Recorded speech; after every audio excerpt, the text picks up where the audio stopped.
Hey, Crossgates. I want to give a midweek update in the life of the church. And as I am learning, there is a lot of interest in what is the SPRC doing as it pertains to a new worship pastor, a new choir leader, a music director, all these different titles we give to the important person who helps lead us as a congregation in worship and who helps us make disciples of Jesus Christ using music and the arts. And I have to say, I'm honestly a little bit frustrated that some of the conversations that I haven't been having have turned into the gossip of various people in the church and even outside the church. Apparently, there are some people up in Starkville, and this is not about Joey. Joey had nothing to do with this, but there are people up in Starkville who were talking to people down here who know that I had a conversation with somebody, and that I'm just so confused of why this is happening. And I understand that that gossip happens, but in the life of our church right now, for who we are and who we're becoming, I just find it honestly a bit frustrating and a bit annoying, because I will be candid and honest with y'all. And so will Charles with the SPRC, Charles Scarborough. If you ask, if you called me and talked to me and want to know what's going on. So here's where we are, ready? And I'm not splitting hairs. We have not interviewed anyone. I and Charles are attempting to locate and recruit candidates that would be somebody that we would want to talk to see if they're interested. Does that make sense? So if you've got some people that you would like to recommend that we have a conversation with, to see if they're interested, to see if they're the kind of people that would fit, to see if they have a pastor's heart, to see if they have some classical training in music or the arts, call Charles Scarborough, send him an email, let me know. But right now, we're trying to prepare a list of people that have said that they're interested in having a conversation. That is not an interview. That is a safer and better way to go about attempting to find people to bring into our family who understand where we are, where we're going, how to make disciples, understand our mission, our purpose, fit into the dynamic of our team, who can live as the best example of what it is to be a follower of Jesus.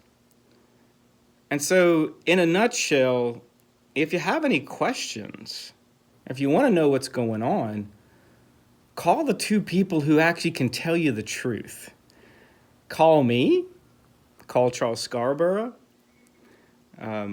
We'll tell you that what we're doing is compiling a list of people who have expressed interest. Some of these people we have contacted first. Some of these other people have been brought in by recommendation from other people. And we have had some conversations with about their interest with about 5 people. So many of you want to know their names. I can't tell you that. It's unfair to the person who we would be talking to. It's unfair to their family. It's unfair to their churches they're currently serving at. And it could get them into some trouble and some difficulty. We can talk about just about everything else, except for anything that would identify them as a person.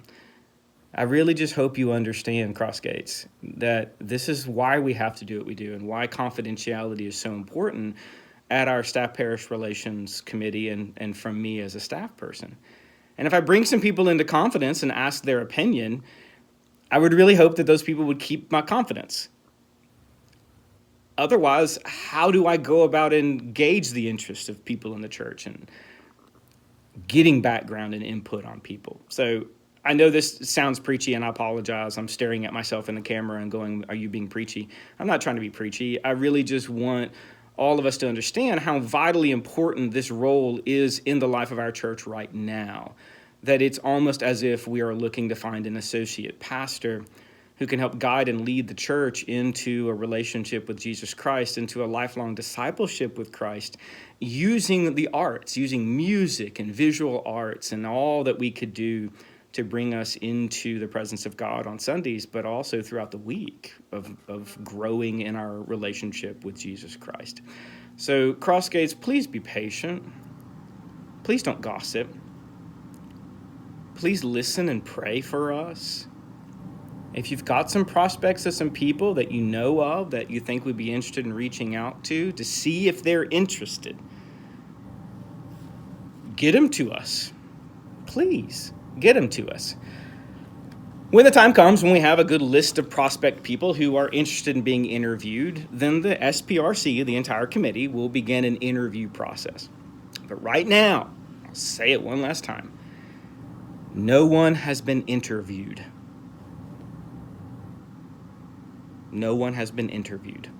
We are simply having conversations about interest and about what it's like at Crossgates. So as we move forward into this week and as we continue to worship God in our lives, in our daily living, in the way that we love one another and love our neighbors and we love strangers, I want to just end our time with Psalm 24.